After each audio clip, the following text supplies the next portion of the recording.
अपने नौकरी के प्रमोशन की खुशी में आज संदीप अपनी पत्नी को शहर के सबसे महंगे रेस्टोरेंट में डिनर के लिए ले जाता है। पति पत्नी आज दोनों बहुत खुश हैं क्योंकि संदीप की आज सैलरी 80,000 महीना हो गई है, पहले जो 60,000 महीना थी।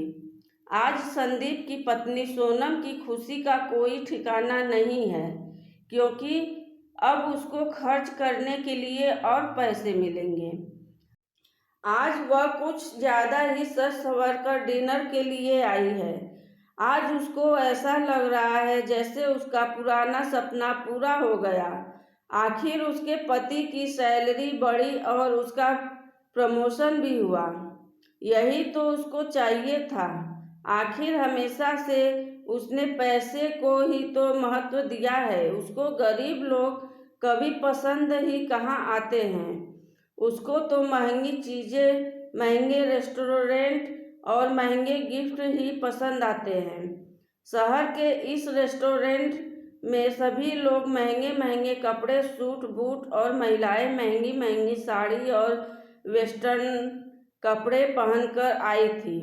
ऐसा लग रहा था उस रेस्टोरेंट में गरीबों के लिए कोई जगह नहीं है। सोनम आज अपने आप को महारानी समझ रही थी। इतने में ही वह देखती है क्या, एक साधारण से कपड़ों में लड़का उसकी टेबल के पास चला आ रहा था। उसको देखकर सोनम चौंक जाती है और कहती है, अरे तुम यहाँ कहाँ से आ गए? क्या तुम यहाँ नौकरी करते हो? वह लड़का कुछ बोल पाता इससे पहले फिर बोलती है, तुम्हारी हैसियत तो इस रेस्टोरेंट में आने की नहीं है।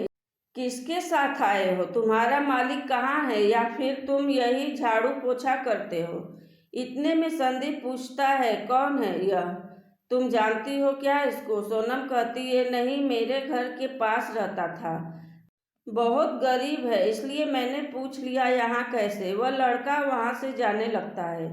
इतने में सोनम उससे जोर से बोलती है, अरे कम से कम बताते तो जाओ, यहाँ करते क्या हो? हम कल फिर आएंगे। फिर तो नहीं, यही दिख जाओगे। लड़का मुस्कुराता है और कहता है, तुम आज भी नहीं बदली। पहले भी पैसों पर मरती थी, आज भी पैसों पर मरती हो। अच्छा हुआ जो तुम मेरी जिंदगी में नहीं हो। यह लड़का सोनम का पहला प्रेमी सुधीर था जो उससे बहुत प्यार करता था, पर गरीब होने की वजह से सोनम ने उसको छोड़ दिया और संदीप से शादी कर ली। सोनम को यह बात चुभ जाती है और वह चिल्लाकर सुधीर से कहती है, तुम क्या जानो पैसे की कीमत? तुमने तो कभी देखे ही नहीं। तुम तो हमेशा गरीबी में रहे हो और हमेशा गरीबी में रहोगे। जिसके पास पैसा नहीं होता है उसके पास कुछ नहीं रहता। खैर छोड़ो, मैं तुम जैसे भिखारी से पैसे की बात क्यों करूं?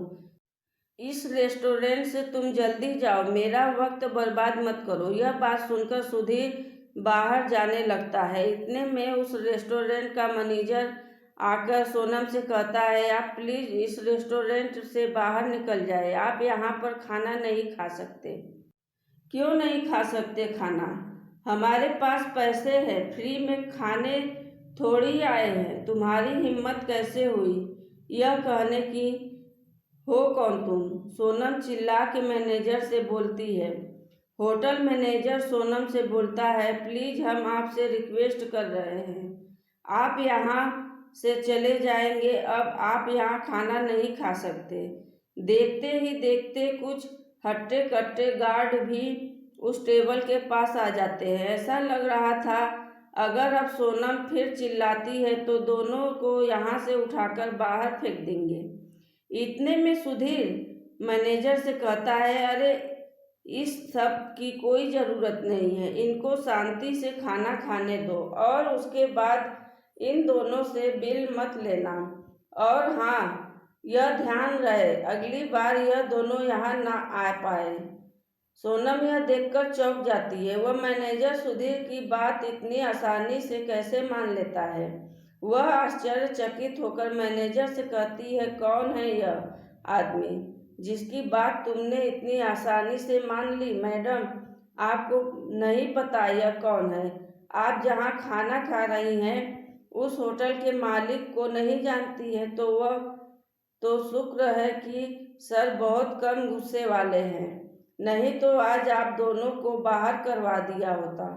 क्या सुधीर होटल का मालिक? हाँ, इस होटल का मालिक। पर कैसे?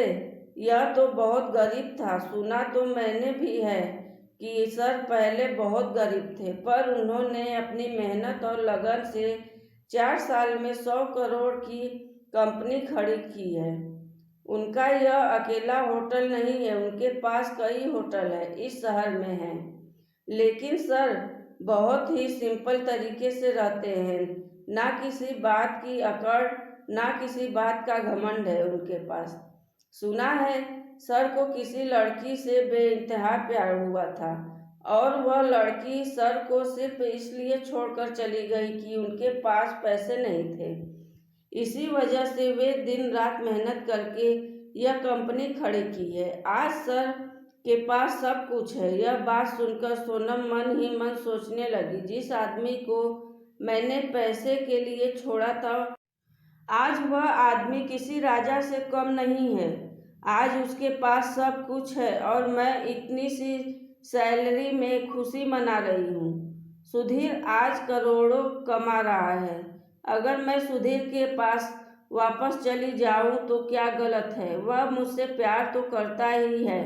मेरा तो हर सपना पूरा हो जाएगा। हीरे के गहने पहनूंगी और बड़ी बड़ी कारों में घूमेंगे। शाम के समय सोनम बिना कुछ सोचे समझे सुधीर के पास जाती है और अपनी गलती की माफ़ी मांगते हुए कहती है, मुझसे बहुत बड़ी गलती हो गई। मैंने तुम्हारे प्यार को नहीं समझा। आज मुझे एहसास हुआ कि मैं तुमसे कितना प्यार करती हूँ और तुम्हारा प्यार कितना सच्चा है। सुधीर, मैं अपने पति के साथ बिल्कुल खुश नहीं हूँ। अगर तुम मुझे अपना लोगे तो मैं अपने पति को तलाक दे दूंगी और तुम्हारी हो जाऊंगी हमेशा हमेशा के लिए। सुधीर यह बात सुनकर सोनम को जोर से खींचकर एक थप्पड़ मारता है और कहता है, अरे बेवफा, पैसे की भूखी औरत, कम से कम जिंदगी में किसी के साथ तो वफा कर। कल तूने मुझे पैसों के लिए छोड़ा था और सिर्फ आज पैसों के लिए तुझे मुझ में प्यार दिख रहा है। जब मैं सिंपल कपड़े पहनने तेरे सामने आया तो तूने मेरा मजाक उड़ाया। अगर तुझे मुझसे प्यार था तो पहले ही अच्छे से बात करती ना। मुझे तो वेटर समझकर गाली दी तूने। सोनम जोर जोर से रोने लगती है और कहती है, मुझे माफ़ कर दो, मुझे माफ़ कर दो। मैं तुम्हारे बिना जी नहीं सकती। प्लीज़ अपना लो मुझे, प्लीज़ अपना लो मुझे। सुधीर सोनम से कहता है, याद है तुमको? मैं भी उस दिन तुम्हारे सामने ऐसे ही रो रहा था, अपने प्यार की दलीलें दे रहा। मुझे इस बात का दुख कम है कि तुम मेरी नहीं हो पाई और इस बात का दुख ज़्यादा है कि तुम सिर्फ पैसों की भूखी हो। मैंने ऐसी बेवफा लड़की से प्यार किया जिसकी सोच इतनी गंदी है। भगवान का शुक्र है उस समय मेरे पास पैसे नहीं थे, नहीं तो तुम्हारा यह घिनौना रूप मैं कभी देख नहीं पाता। अब मेरे घर से निकल जाओ, नहीं तो मैं धक्के मारकर बाहर फिकवा दूंगा और तुम्हारे पति को तुम्हारी सारी सच्चाई बता दूंगा। यह सुनकर सोनम रो रो कर वहाँ से चली जाती है और दोबारा कभी मुड़कर नहीं देखती है। दोस्तों, आपको बेवफा की लव स्टोरी कैसी लगी? यह कहानी उस लड़की की है जो हमेशा अपनी ज़िंदगी में सिर्फ पैसों को ही महत्व देती है। आज के समय में ऐसे कई उदाहरण देखने को मिलते हैं।